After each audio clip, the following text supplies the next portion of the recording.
Welcome to Quarantine Zone, a podcast for HBO's The Last of Us. We are your hosts, Andrew Sorsini, Dwayne D, and Tosin Andy. We just watched the 4th episode of the 2nd season of The Last of Us, titled Day 1. We assume you have as well. Total spoilers ahead. Let's dive into the after talk, but before we do, we've got some online spots where you can get in contact with us. You can write to us or email us a voice memo at quarantinezonepod@gmail.com. Follow us on X and Blue Sky at QZPod. Add us on iTunes, and if you do so, please like us, leave us a review. Also add us on Spotify. That's how we get noticed. But the best thing really is word of mouth. Spread the word. Tell your friends. That's really how we get noticed. Tell your mom. Tell your mom I said hey. This episode was written by Craig Mazin and directed by Kate Herron, who directed the entirety of the Loki series on Disney Plus, and all 2 seasons of Loki. All 2 seasons of Loki, and the first season of Sex Education on Netflix. Dwayne, why don't you give us a recap of this episode? All right, the episode's a little it's dense, so here we go.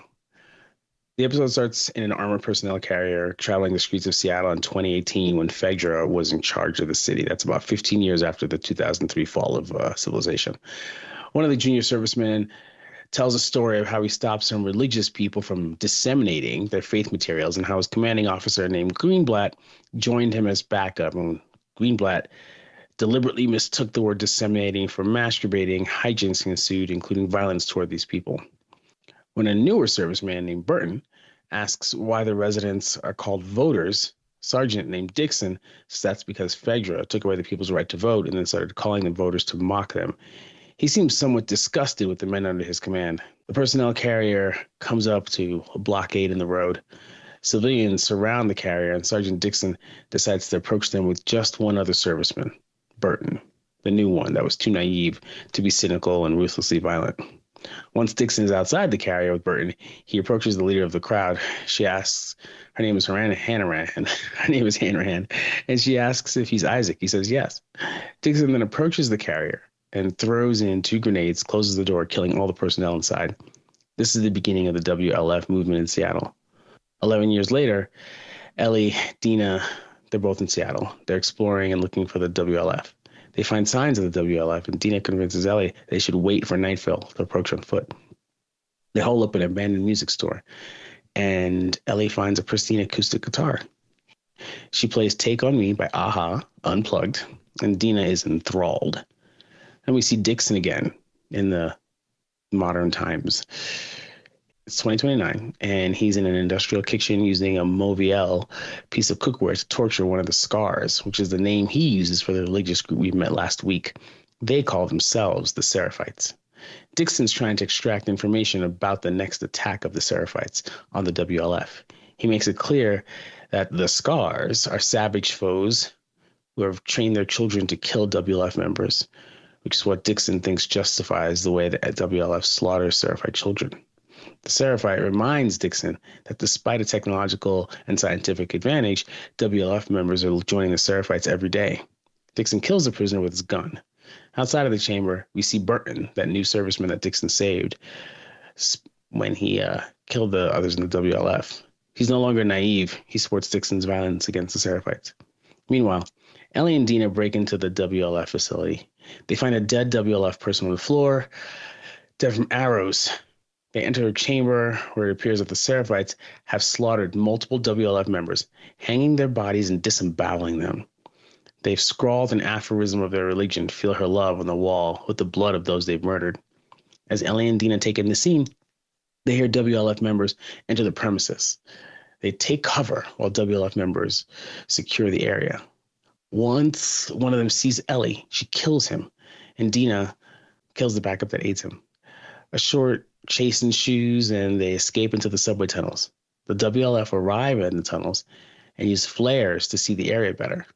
The heat from the flares interacts with the fungus, and the infected come.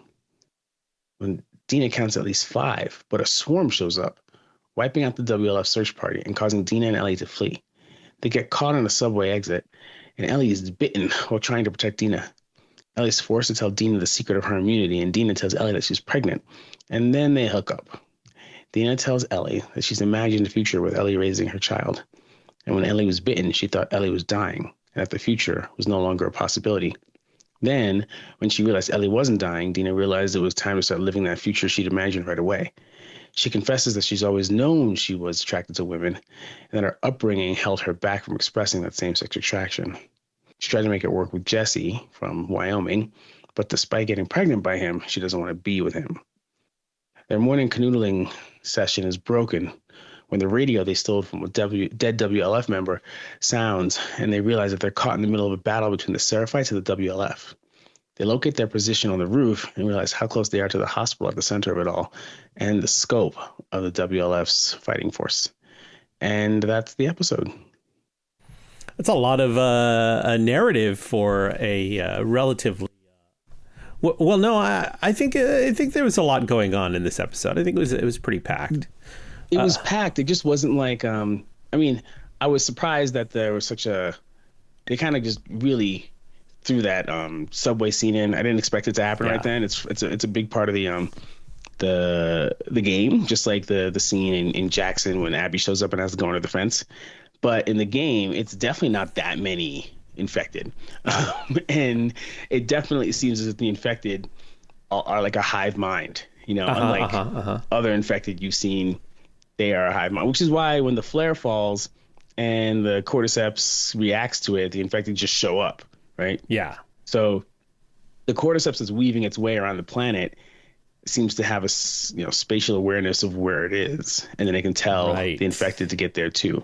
And it's so interesting because it's only interested in infecting humans, which kind of makes sense because the cordyceps that takes over ants doesn't infect other things. But yeah, it's frightening and everything like that. It's seeking out its host. What was your exactly. Yeah, the one thing I would just call out, just to clarify, in the game it starts off slower, where there's like a single or two infected, and you have to maneuver around it, and they're able to kill some of them. Mm-hmm. But then it does become a more massive swarm. In which you have to kind of escape, and everyone gets killed, and et cetera, et cetera. Mm-hmm. But it's one of the few times where you could throw the infected at the bad guys, at your adversaries. But yeah, you got to up the ante for TV, I guess. Yeah, I think it makes it so that everything is more scary. Because in the game, you're constantly killing people, or infected. I mean, infected are people. They're not just like dead, right? That's why when you can shoot them in the chest, and they fall, they die. But in the TV show, they kind of, taking a life is a bit more serious. Remember the first time Ellie took a life? It was a whole thing. Anyway, in terms of the episode, I thought it was really good. And I say that because it felt like it had multiple layers, right? Especially meeting Dixon, because the game does not give you his backstory in these like subtle and sympathetic terms, right? I think also you get this idea that Ellie and Dina are partners, right? So at the end, it's good that Dina has some doubts about like taking down the WLF given their scale, but she's like, if you want to do it, I want to do it. And they're holding hands, and it's like very Fast and Furious ride or die, right? Right. So Ellie is Dom and Dina's Letty, and they're just about to go do it. But it's also just makes it feel like, in any other narrative, going after Abby is kind of a side quest, right? With the overall thing being, we got to make sure to rebuild after all the death and destruction of the infected. But here, it's the main quest, and it's almost like an adventure that totally restarts the show, which makes sense because it's a video game and they have to have a good sequel that has its own focus. Right. So I think that's pretty good. But yeah, it's just like the narrative is kind of turned on its head. And speaking of on its head, I mean, Ellie and Dina are way over their heads. She's going to go guns blazing into taking out the WLF while she's like pregnant. And that's like, yeah. I mean, I'd love to, I want to drill down more into that when we get into past our initial impressions, but there's a lot to unpack there. Tosin, how about yourself? What did you think of the episode?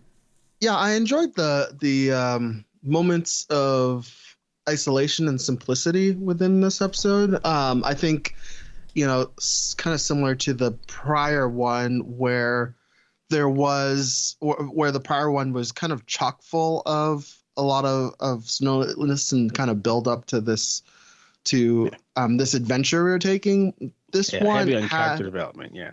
This one had, moments of action and moments of other things, but I think the most interesting stuff to me was really those moments of isolation.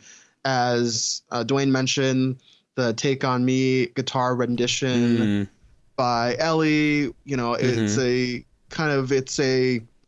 I think they took the shot kind of straight up from the game, but to me is also a similar shot composure to when Ellie was kind of given the sandwich by Joel and Tess, kind of in that sort of similar. Oh yeah, the shot composition is the same. Yeah, motif. But now she's grown up, and she has a different sandwich that she calls Dina. A different lady who's admiring her and watching her actions for different reasons, different purposes, not fear but love, right? And so those are kind of the moments that I really enjoyed in this episode.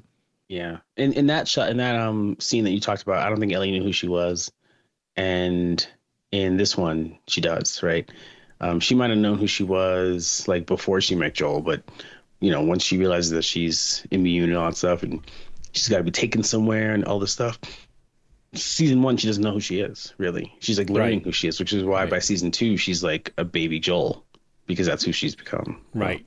So Andy, what about you? What are your ideas about this episode? Overall, I thought it was a really strong episode, and what I really loved about this episode was the tonal balance between some truly tender moments and also like the high tension, like in the high tension and suspense moments with with Ellie and Dina and the WLF in the abandoned news station, and then of course in the subway station following that. Some great balance between that and like the tender moments of like the serenade and then the sex in the abandoned theater, to put it to put it plainly, and then the total like emotional exposure that the two of them have. It's just it didn't, none of it felt like whiplash or jarring in tone. It was all delicately balanced, and I think that's to credit of this director, Kate Herron. That's saying a lot, because I definitely felt as if like there was so much going on and it was happening so quickly. Yeah. But it didn't feel unfounded or it didn't feel smushed. It didn't feel hasty. Let's put it that way. They packed a lot in and it did move fast. Like you went from, I gotta pee, which was funny because at first when you said she's gotta pee, you think she's lying because she wants to grab this thing, and then you realize she really had to pee, and she peed a lot, because 5 tests, like unless you're like squatting and like moving your body around 5 tests which you expose on the floor, she had to pee once, then wait, and then she had to pee again, and then wait, and then like logistically it's ridiculous. I mean, she could have peed in a cup and then dipped the sticks in the cup. Which cup? Which cup? But also, I don't know. Assuming this is all in that one session where it very much. What I'm saying is the implication. She got the 5 sticks and she peed 5 times by herself on sticks. That's but a lot what I think what Tosin is saying is she might have over time. Yes, like it's not necessarily. She might have gotten the 5 sticks and then maybe over the course of their journey peed on subsequent. But sticks. I gotta say, I've been camping with people, and when I'm with other guys and I'm camping, if you gotta pee, you kind of just walk over to extreme pee. You're not like, let me go into the corner and secretly pull out a stick and like.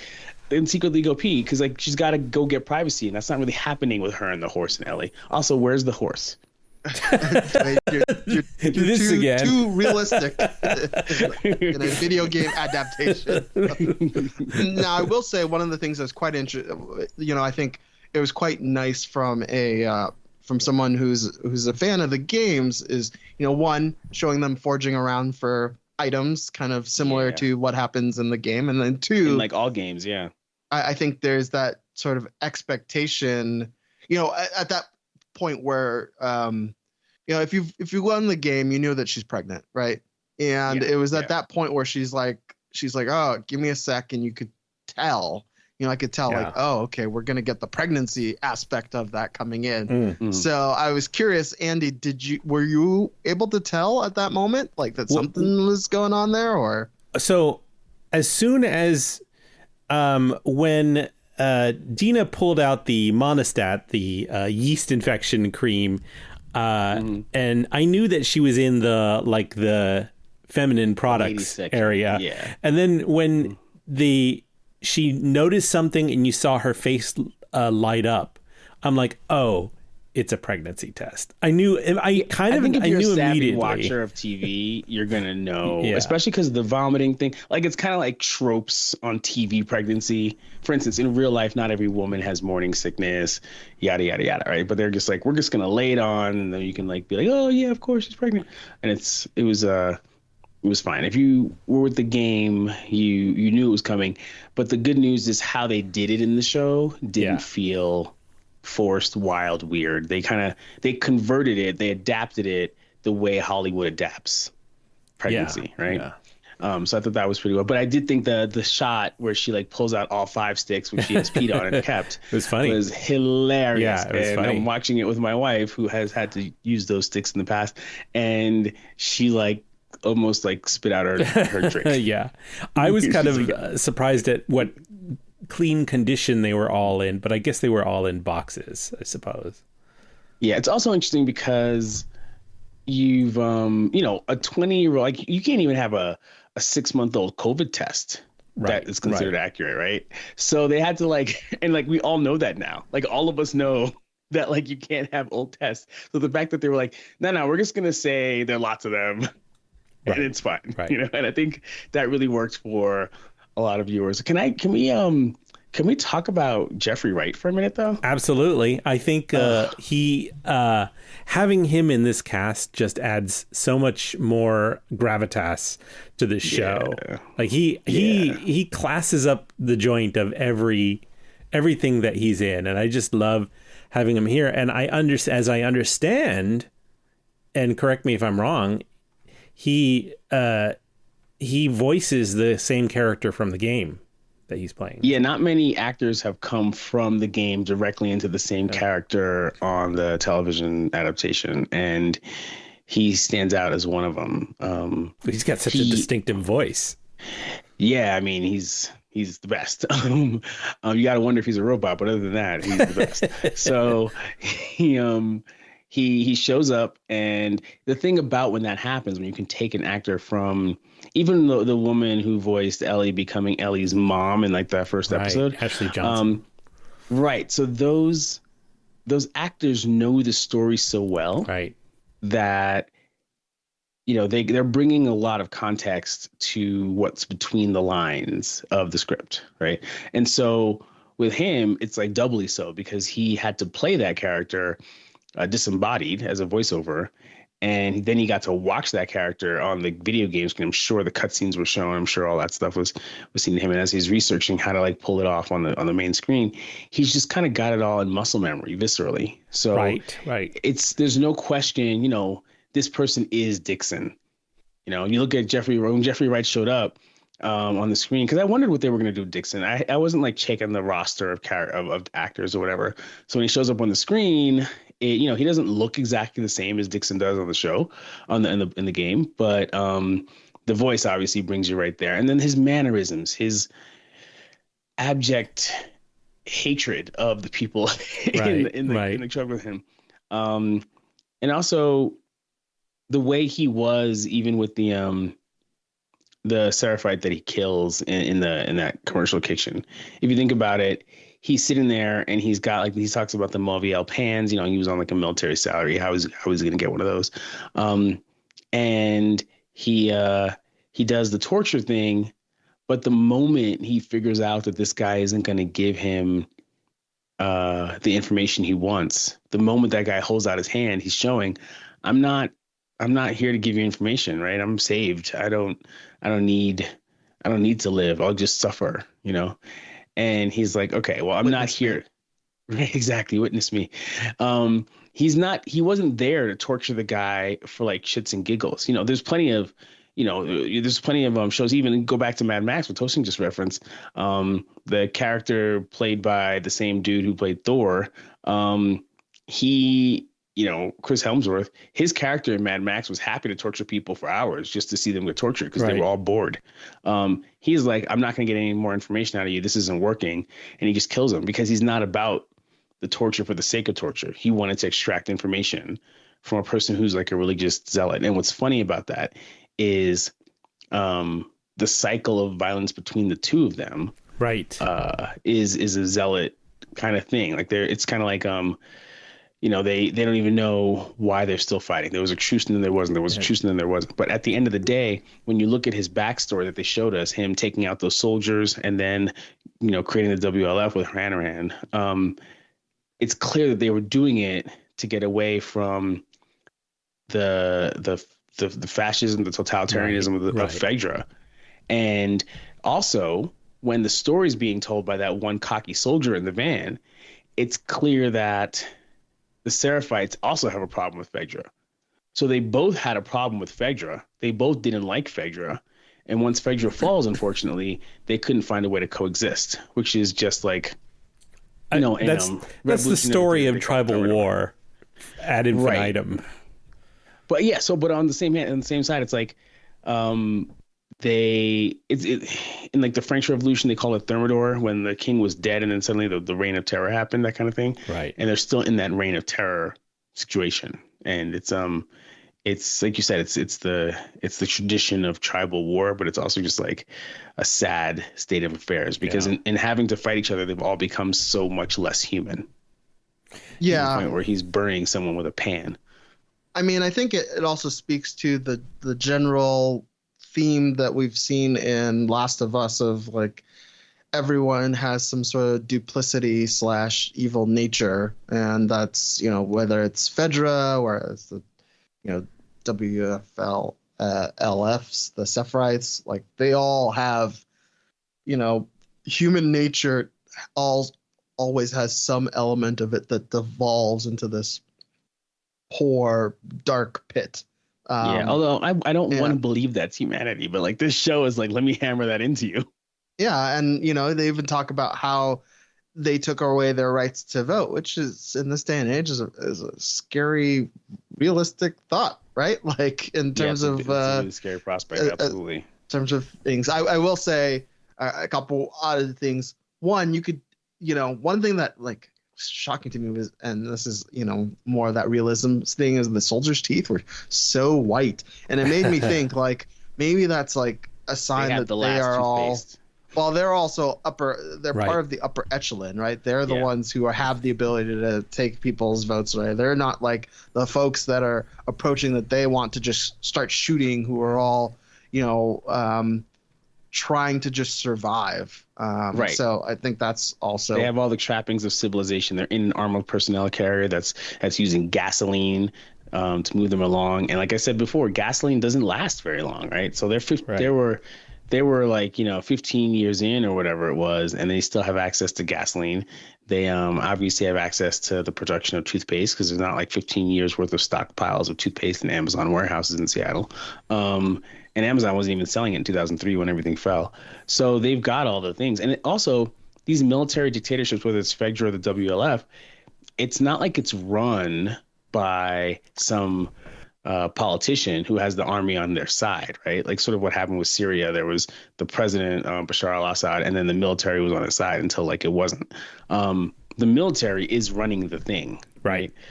So FEDRA everyone was military. And then with the WLF, it seems like Isaac is running the show, or Hanrahan, but they're soldiers. So that's definitely a thing.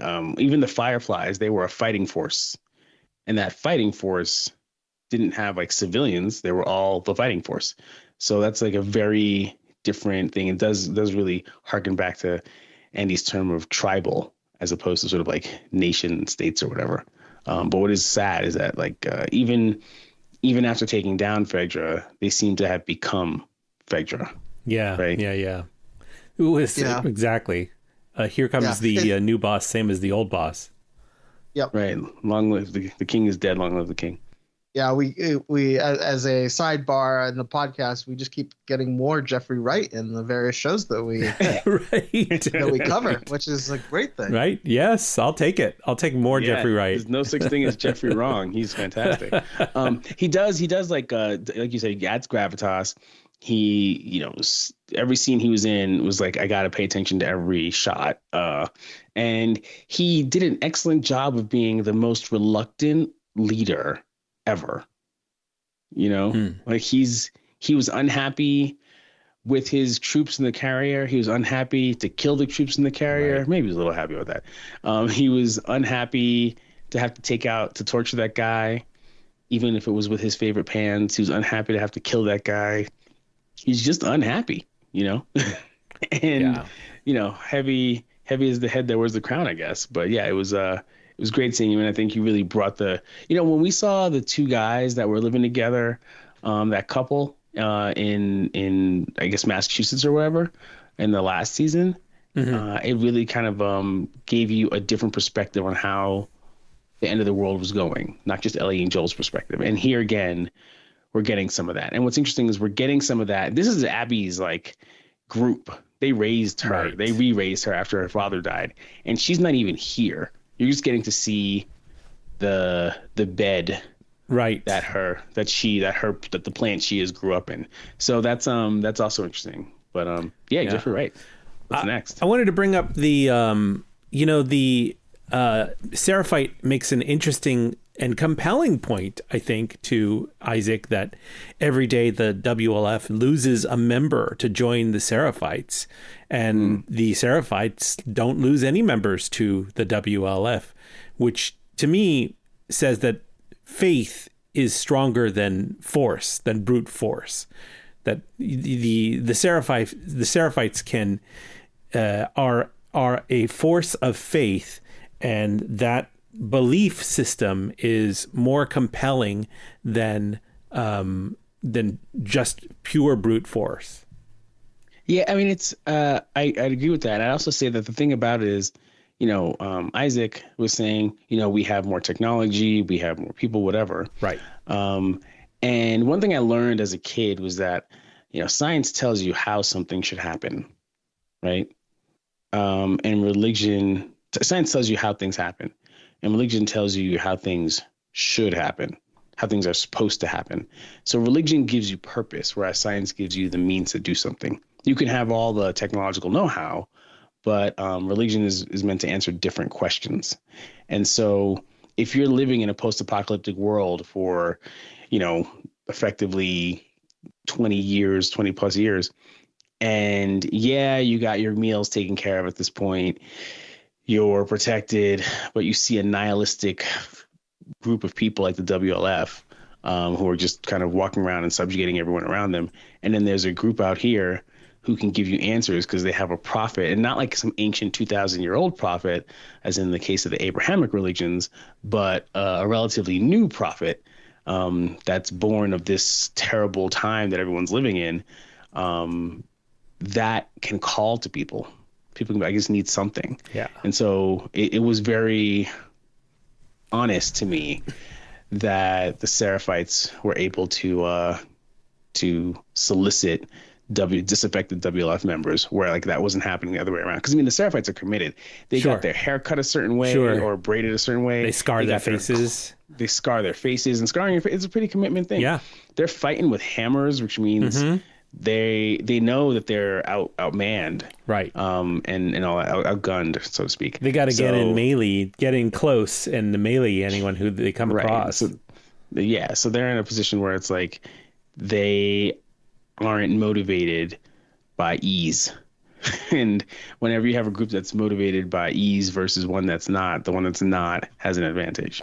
So that's kind of what it is. Well, and one thing to keep in mind, because we very well may see it change, but in the game, they did have folks with all types of weapons, guns, the usual. But the hammer was kind of a symbol for, honestly, to me, it felt like the hammer was like symbol of their blunt power of the prophet, right? Like the power of a god and of ancient civilization and the toil that comes with like a hammer, or potentially even, you could think of the sickle and the hammer in terms of, that we've seen in communist countries. Which we always consider to be brutal, right? Right. So I think we have yet to see the full totality of what they are, and I think that's going to be some later episodes. I think it's interesting. Yeah, also, it's worth saying that the Seraphites are named for the seraphim, which is a type of angel in like Christianity, Judaism, and Islam. And the seraphim as angels are pretty badass, right? They've got 6 wings. They can strike shit down. They're not like, the kind of like Cupid looking angel on the Sistine Chapel. They're kind of like the army of God. So it's worth mentioning. And on that note, I think it's interesting that that from the interrogation, it's clear that there are some Seraphites who believe that this prophet was a living mortal, but there's a faction of the Seraphites who believe that she's some sort of otherworldly, extraterrestrial. Right. Her legend has grown into something bigger than just a human being, which is that's the case with lots of prophets. Sure. That's definitely the case with Jesus Christ is thought of to be like not only the Son of God, but if you go to the Catholic tradition, he is one of 3 parts of God. But there's even like the Holy Spirit. The Father and Jesus, the split in what? There's different sects within the Seraphites. I didn't get that. I didn't. Yeah, because the interrogated Seraphite calls the ones who believe that she is a living being or was a living being. He calls them heretics. So there is a split. Gotcha. Yeah, I thought he was referring to Isaac that way, but yeah, I could see that. He's like Isaac is an apostate, right? So there's no communicating with him at all. But yeah, this guy was definitely hardcore. And then makes you wonder, the people walking through the Seattle Trail, were they the same as the dude who was being tortured, or was he some different like situation? Kind of like the Mandalorian, right? Like he comes from a sect of Mandalorians that was like ridiculously hardcore. Don't take off your mask for anything. That's a good if you take comparison. off your helmet, you're out. Whereas like other Mandalorians you see in the Star Wars universe are like, those guys are nuts. Yeah. Exactly. Those guys are crazy. Exactly. Take off your helmet, eat some soup, man. Right. So like it adds complexity. And especially when you live in a country like the US, which is full of like multiple denominations of Christianity, many of which do not agree, and some of which think that the others are heretics. Right. That becomes even in my own family, there are people who are like, oh yeah, well we do this way and we do that way, and like your way's not great and all that stuff. So it is interesting to see that also shows how many of them there are. It's one thing to think that a band of people walking through the forest is like some small culty sect, whatever. Yeah. But then it's another thing to realize that like they're so numerous that they have different groups within them, and they're so numerous because they're getting more people every day, right? So that's a really good point. Like, because we know that Ellie and Dina have discovered how numerous the WLF are, but I don't think they are aware of how numerous this faction, the Seraphites, who they're not even really cognizant of their existence as a group. They don't know that the Seraphite word is this, or the scars are the same people that they necessarily saw. I mean, they can put that together with the word scars. Sure. Yeah. They're not dumb, especially Dina. Sure. Yes. But it's very interesting to see how they're going to take all that. It also does this thing for us as viewers, right? So there was the Fedra spaces, and they were kind of disjointed and whatever, but they were cities.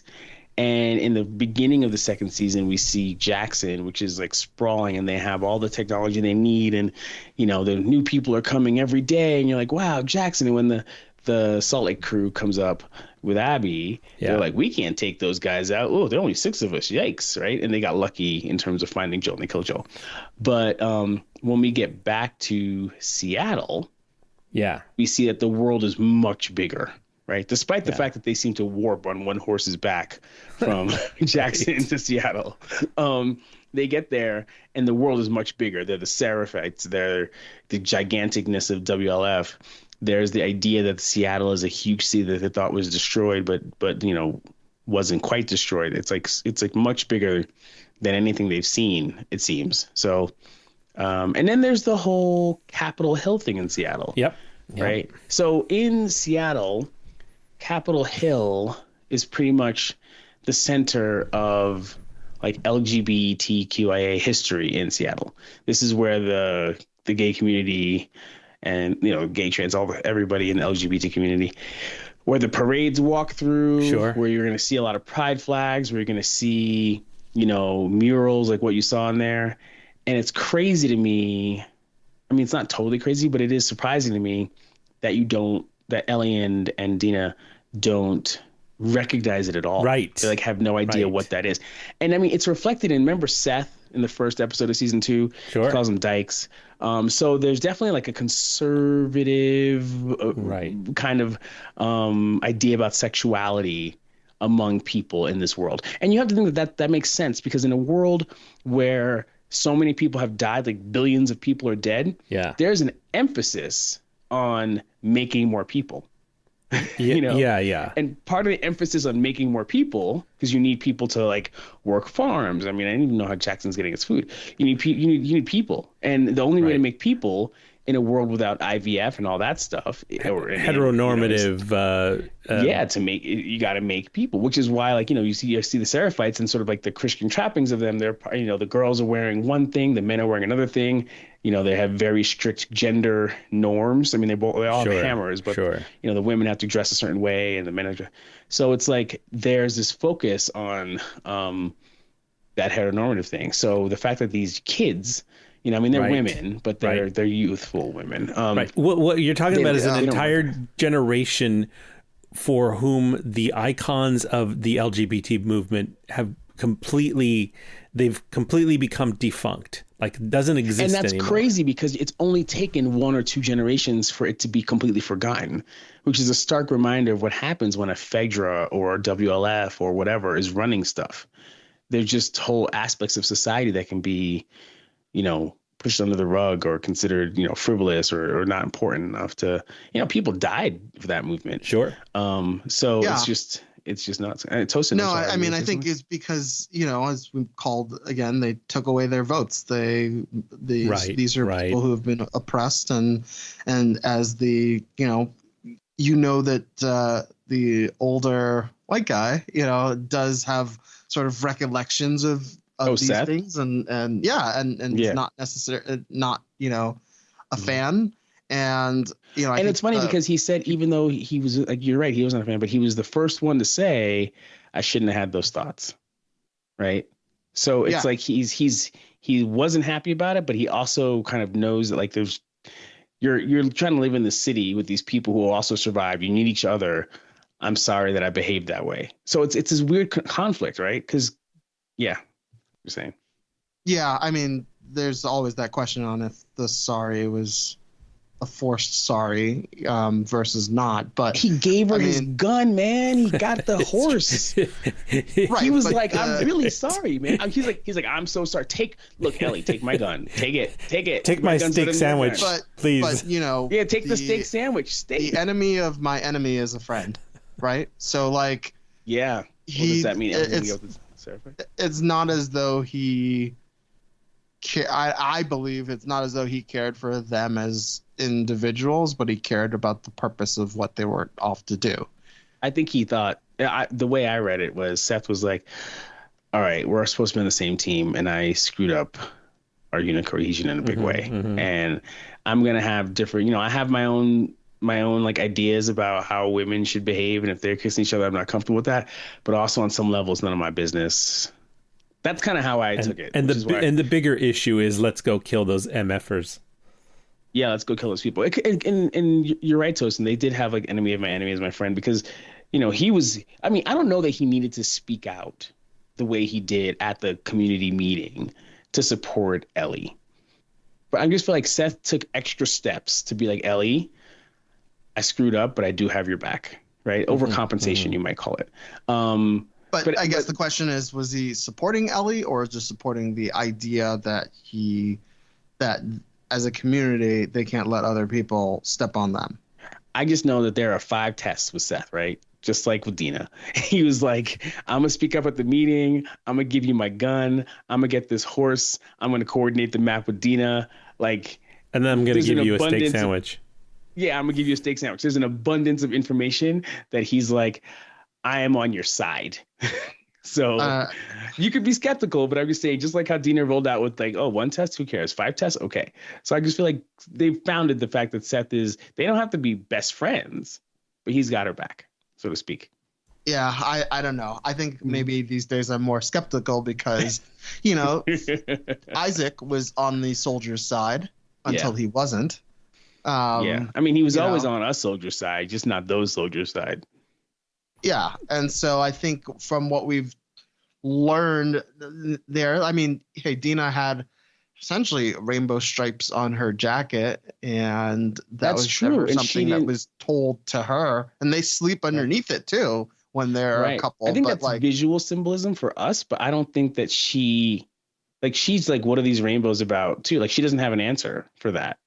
You know what I mean? They really they must have been really happy people. They love rainbows. So for Dina, it might be that she's like, rainbow. Yeah, it's happy. I mean, also that jacket is from a fancy brand. I forgot the name of that brand, but it's all over San Francisco. It's like founded in San Francisco.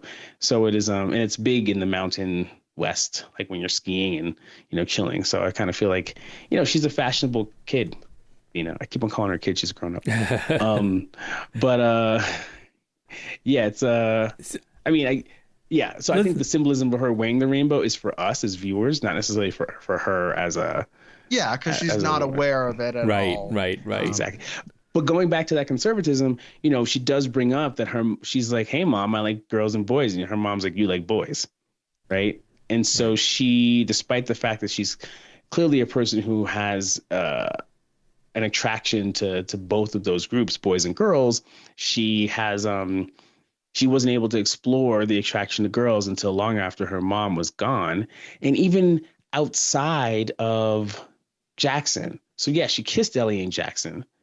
Then she got the tongue lashing from Seth, and like, while she clearly has coordinated with Seth to get them out there in Seattle, it's only once they're out there in Seattle and away from everybody else that she's comfortable enough to act on her attraction to another woman, right? And so I think it just goes to show that in this world, they have a new level of sexual identity or orientation identity, right? So, Ellie, the first thing she says about the baby is, I'm going to be a dad. You know what I mean? Right. Right. She's not saying I'm going to be a second mom. And you see that with, if lesbian couples, sometimes one calls themselves dad, sometimes one calls themselves mom, sometimes one, mom versus mommy, whatever, there's like all that stuff. But so you see that. And not only that, you see this idea from Dina that there's no issue with the fact that Jesse might be the father of her child, but she's going to raise her with Ellie. And she's not sounding like she's going to exclude Jesse. Like in the future, she's imagined they're back in Jackson raising some kid, and she's with Ellie. But like Jesse isn't like excommunicated or anything. And so that kind of like idea of like sort of like poly raising of a child or whatever is something that I think in our society people would question, or like they'd have to figure that out how they talk about it. But she's like, there's no rules, because her understanding of what it is to be her is singular to her. She's not tied to sort of like even words like lesbian, because that's all been kind of wiped out in her civilization. Talking about that for the lack of civilization. Going back to that for just a minute, I want to. It was interesting to me how quickly Ellie accepts the idea of parenthood. Especially since the biological father is Jesse. Usually someone who's of her age is not so quick to say, I want to raise a kid. I think it's about the girl. She's head over heels for Dina, and Dina has, I mean, it's questioned in our society. It's like, do you want to have the baby? But in that society, it's like, there's not a lot of medicine to like do the abortion thing. And there's probably a lot of pressure to have babies anyway. So she's like, I'm having this baby and I want to raise it with you. And she's like, Ellie's like, yeah, well, I love Dina enough to be like, I guess I'm raising this baby. And maybe it's also an indication of the times that they're living in and the stresses on the community where, nowadays a teenager, a 20-year, an early adult would be like, there's so much of my life I've got ahead of me. Why would I even consider being a parent at this age and raising a child at this age? Yeah. Right. There's a lot of overhead. You gotta get your career in order. You gotta get school done. You gotta try to figure out if you can like buy a home. There's all this overhead. They don't have that overhead. Right.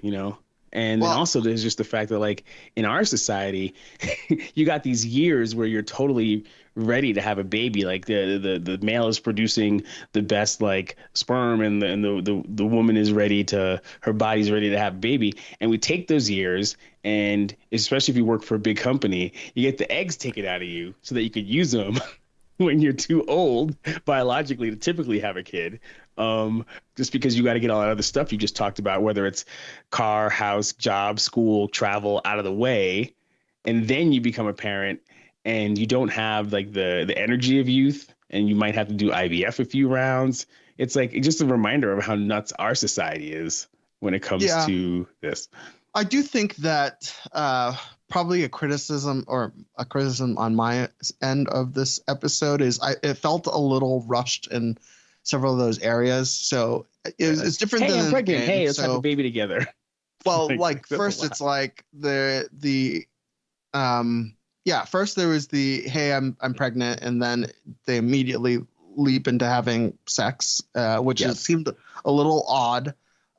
There is also, it just felt like, there wasn't a deeper story of how Ellie had gotten bit or any of that. It seemed pretty rushed in that facet. And I feel like the game paced those out a bit more. Like the game. So in the game, Ellie and Dina already have a pre-established relationship. They've slept together in the weed place, and there's already this love that's there. Blossoming, and so they don't.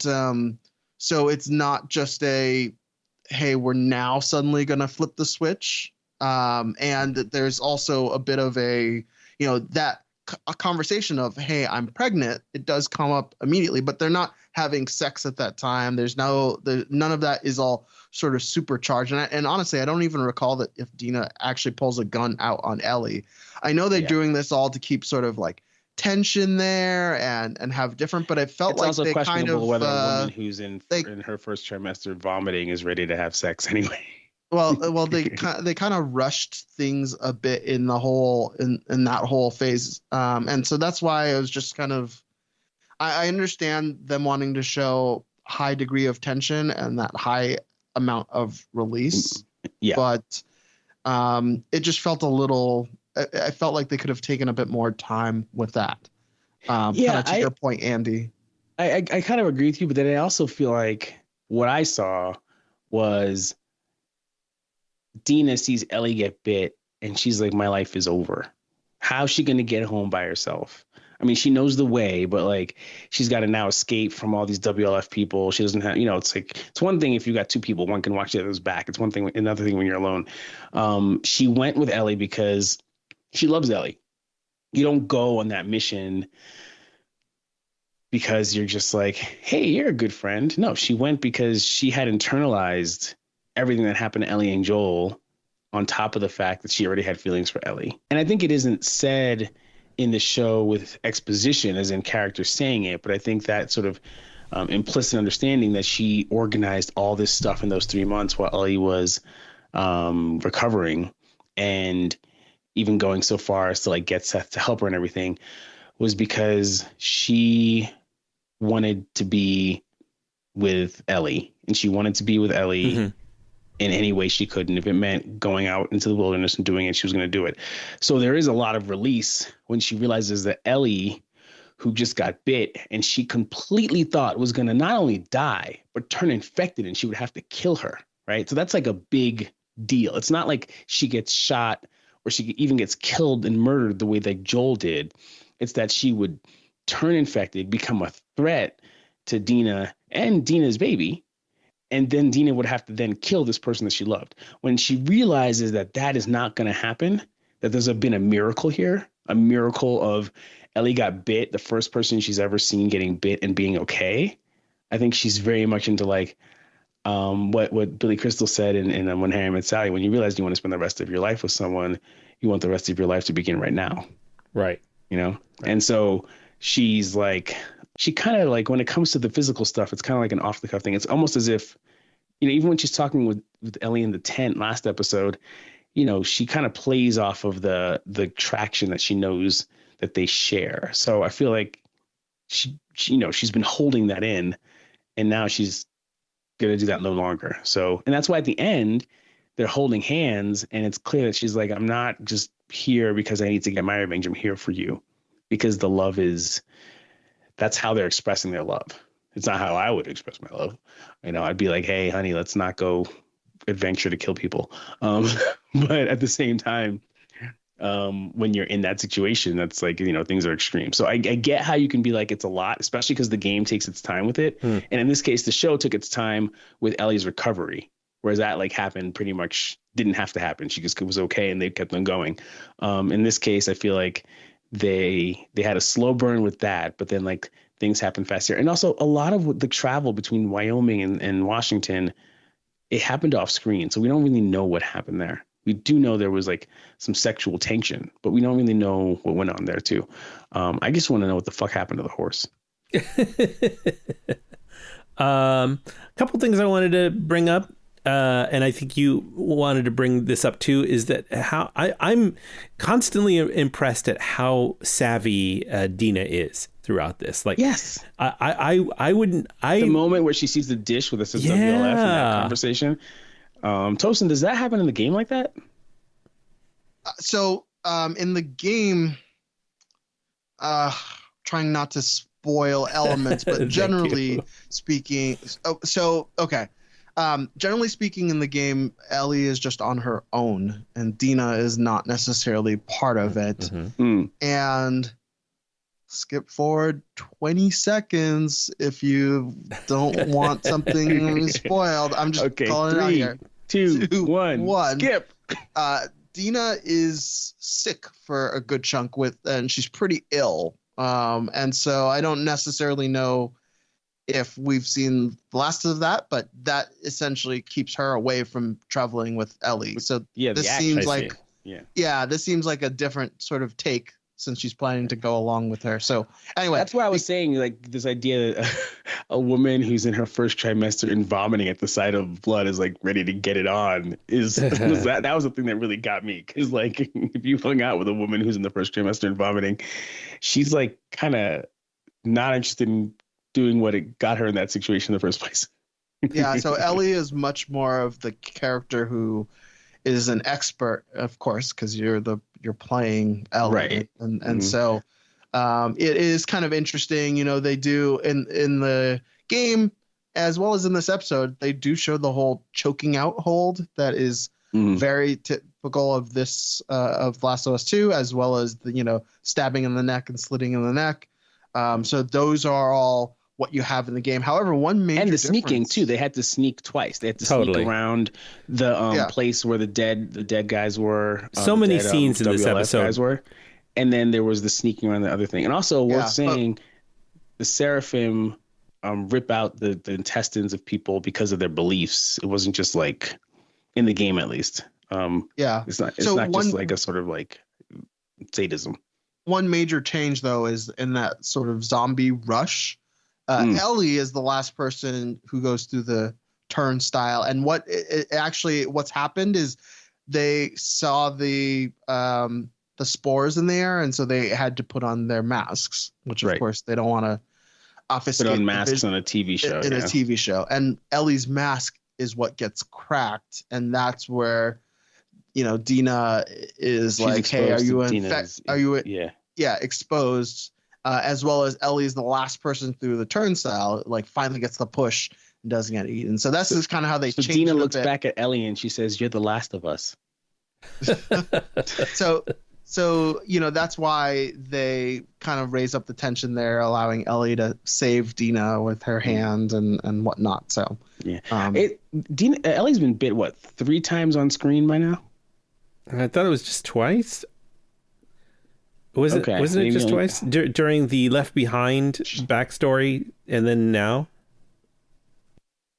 She got bit in the supermarket. Oh, that's right. On the belly, right? Yeah. You're absolutely right. On the belly, yeah. Yeah, she got bit there. But where was the first time she got bit?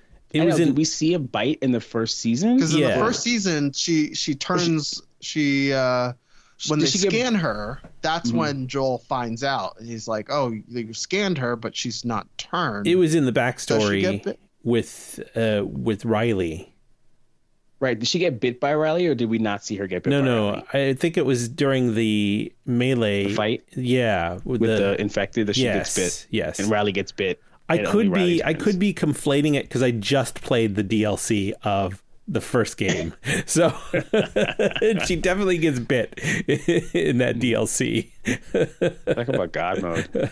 Yeah. Yeah. I think one thing that I like, when I talked about the slow moments of this is in the conversation between Abby and Ellie and some of the tender moments between, we kind of get to see Ellie and Dina. Ellie and Dina, not Abby. No. We see in their tender moments, we see the real, we see them being real and real individuals and real people going through this. They say, Ellie says, "I'm not brave. I'm just obvious." And right. I think she's even more truthful and opening and forthcoming. So I really dug that. And Dina's character, especially like with the if they're putting a sign up there that all of us can see, then they want us to go. They're prepared. All that stuff. It really adds to her character, just like the scene with Isaac taking out those guys in the personnel carrier adds to his character in a way I don't remember from looking at the game, right? Like I feel like in the game, Dina feels more NPC-ish than an active player, which is what she kind of feels like here. Yeah, but I think that's necessary, right? To round out that character. Exactly. So I think they're rounding her out. And I think in the beginning of this season, she kind of came across as a pretty face. And now she comes across as far more consequential. And I think that's huge. Also, it would be weird if it was just Ellie and this whole For sure. Ellie sneaking around. Like, okay. But yeah, also worth noting in the game, when Ellie has the guitar, there's like an interface that allows you to play the chords of the guitar. Is it Take On Me or is it just some generic song? I don't remember if it's Take On Me, but I do know that you can play the guitar. Yeah, I think when you play the guitar, there's several guitar scenes, and when you play the guitar, it's a different song that kind of Joel's taught you. But I think, but then there is Take On Me. I'm pretty sure is one of the when she's singing. I can tell you, it was kind of cool. Take On Me is also playing when she's with Riley in episode 7 of the last season on the carousel.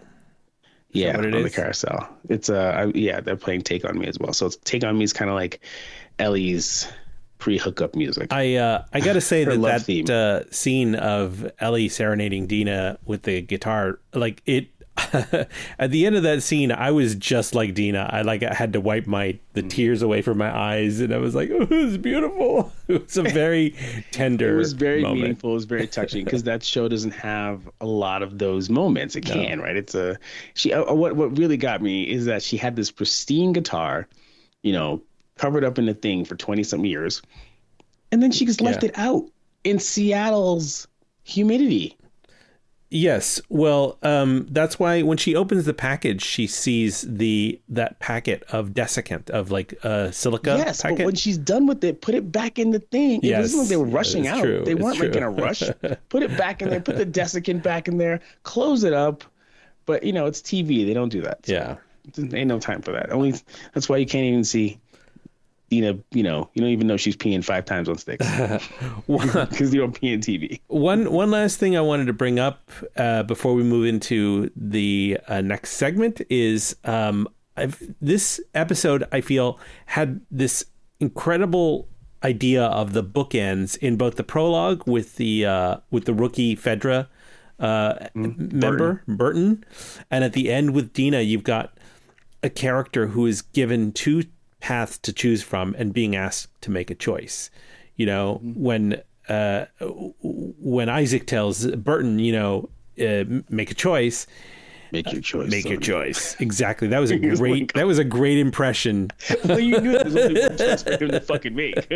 And then at the very end, where Ellie says to Dina, "You can go back. You don't have to." She realizes the impact. And I think this episode is really the heart of this episode is all about presenting Ellie and Dina with a compelling reason to give up their fight. They don't have to pursue this Abby. blood They can choose love. revenge against Abby. They can go back and to Jackson because they have a reason to live, and letting them make that choice. And at the end of the day, they choose violence. Yeah, I mean, they could have chosen sort of like new life, and then they chose violence. But I mean, like it'd be a pretty boring video game if you couldn't choose violence. I guess that's true. Oh, just another thing that I found interesting in this episode was early on when, Ellie is talking about the folks in the tank who died and the folks who died around there. She's like, these guys are just assholes killed by other assholes. Right. Right. And when she talked about the folks on Apollo 1 and how they had died in a fiery death, something. She was like, hey, the astronauts died in pursuit of a noble purpose, according to Ellie. But then, I started thinking, it's like, is that even true? Like if we actually drill down into what the purpose of like the flight to getting the moon to the moon and getting there before the Soviets get there, so we could show them that's military a good point. superiority. Right. So is that like, has that just been glorified? And in the end, is this just another set of assholes going against other assholes to put their superiority on tap? Just, it made me think a bit. You make a compelling point there, Tosin. I'm gonna go ahead and say that the Apollo 1 guys were not just assholes. We surrounded by a bunch of assholes. NASA as a sort of civilian non-military project, I think, was a huge piece of that. But I will also say that it's a reminder that Ellie is an adult, but she's still, she's always had dreams of being an astronaut, right? So, and she's always fascinated with the machines that, right. If you look at these machines, they seem immutable. Like you can't move a tank. How does a tank move? Sure. Right. The idea of like you're going to be in a tower effectively as tall as the Washington Monument, and that's going to take you to the moon.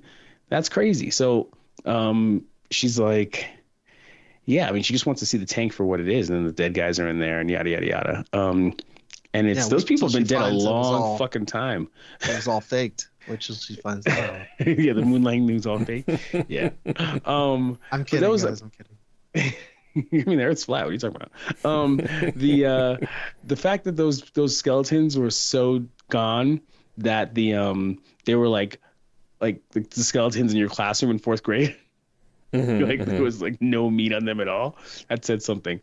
But yeah, so she's basically like, I'm gonna choose to take out Abby anyway. And that's like this weird spiral. Joel has his trauma from losing Sarah, so he kills people to save Ellie. Ellie gets her trauma from being saved and also from Joel's death. So she chooses, to go after Abby. Abby's trauma is from Joel saving Ellie, and she goes after Joel. And it makes you wonder if you're going to see some more of Isaac's backstory, some more Burton's backstory. Those flashbacks that kind of give context to these characters, because what the show is able to do, that we see with books too, right? Sometimes the show is able to add more context to characters that you might not have otherwise seen. A video game doesn't have time for all of that. And all those cutscenes in video games are crazy expensive to render and to make. So this is great. But anyway. All right, any questions? Yeah, let's talk about some of the technical aspects. These are it's where we talk about some of the behind the scenes elements that we enjoyed in this episode: music, acting, visual effects. We already talked about Jeffrey Wright and how much gravitas he adds to the game, to the show.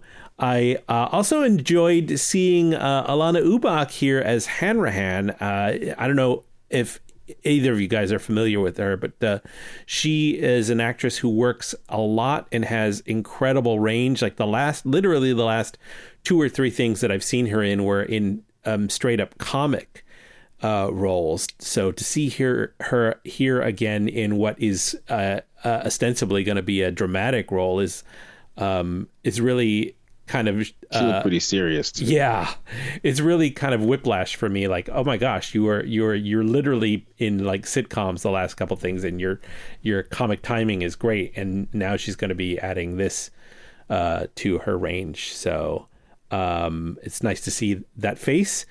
Isabella Merced continues to be so damn charming. It's incredible to me. Like, she's got riz for days.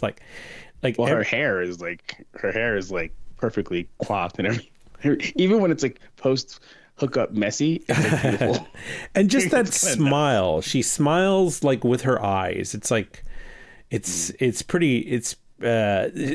just a great addition to the show. And I don't know what the Dina in the game is like, but I think she's less like that. It's perfectly cast. I mean, she's great for what the show was trying to pull off. Yeah, absolutely. Theories, unanswered questions, theories. Dwayne, you have you still want to know about that horse, about what's going on with Shimmer. Okay, so they get Shimmer into the building, right? Let's find a horse big enough. So they care about Shimmer enough to find a door big enough for Shimmer. And luckily there's grass growing inside, but that grass isn't going to last forever, Yeah. And then Shimmer's out there. And they're gonna, the WLF or the Seraphites are gonna shoot him, possibly eat him. I'm not okay with that. And I just feel like there's more horses that needs to. There's more respect for the horses. We're just gonna see neglect of all the horses in this show, like one way or the other. I do wonder why we don't see more horses, because even if they have armored personnel carriers and other things in Seattle, a horse is still a relatively easy thing to maintain, compared to like having to maintain cars, given the situation. So that's interesting to me. I got a theory, but also I had a theory during the episode that I didn't have the theory. My partner, my wife, she had the theory that Ellie might be Dina might be pregnant, and so she got a big high five, and it turned out to be true. Nice. She doesn't know anything. She's watching the whole thing blind.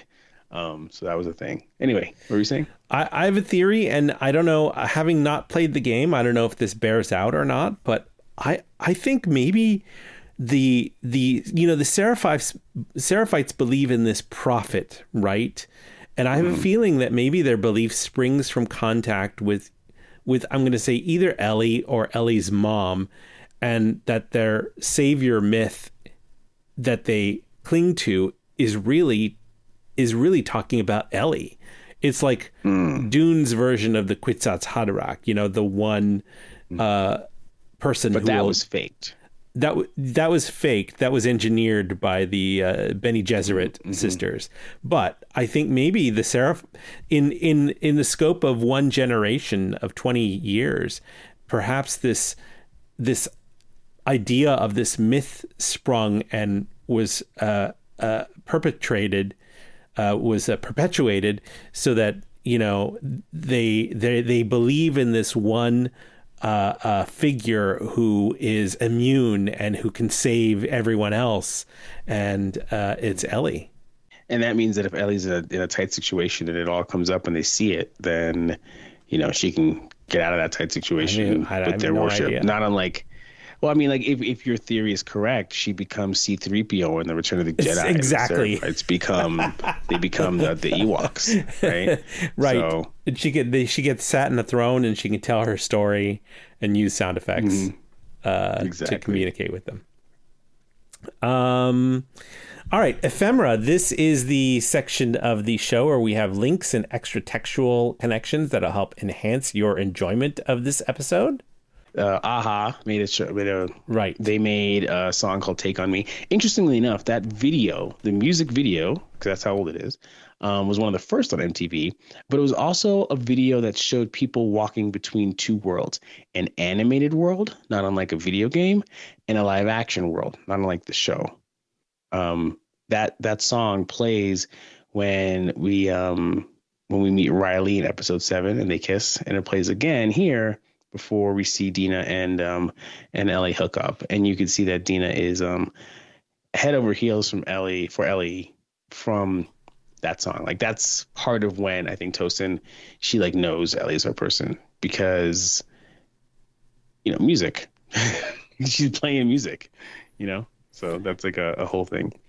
There's one more thing I wanted to bring up, which is it's extra textual. It's in the news, but apparently the ratings for The Last of Us have slumped since Joel's death, which I guess on one hand is understandable, because it was a tragic... Well, a lot of people came to the show without knowing what's going on with the game. And but also, like, I feel like people who played the game kind of knew that this was what was going to happen, right? So that it kind of had to happen in order to be the motivation for the rest of the series, for the rest of the season.